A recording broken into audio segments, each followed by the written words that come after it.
নমস্কার বন্ধুরা, সকলে কেমন আছেন? সম্মিতা ব্লগে আপনাদের সকলকে অনেক অনেক স্বাগত জানাই। এই বছর মাহেশের রথযাত্রা 629তম। তো চলে এসেছি এখন রথ দেখতে। আর কি পরিমাণে ভিড় হয়েছে দেখুন। ওয়েদার বা বৃষ্টিকেও ভিড় কিন্তু হার মানায়নি।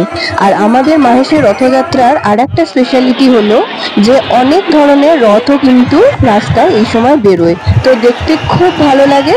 তো যতটা আমার পক্ষে সম্ভব আমি আপনাদের সকলের সাথে শেয়ার করলাম। আর ওই যে দূরে দেখা যায় আমাদের মাহেশের রথ।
রথটান অনেকক্ষণ আগেই শেষ হয়ে গেছে আর এখন প্রায় রাতও হয়ে এসেছে।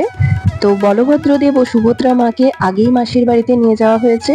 এখন জগন্নাথ দেবকে ভালো করে রথ থেকে নামানো হচ্ছে এবং ওনাকেও মাসির বাড়িতে নিয়ে যাওয়া হবে।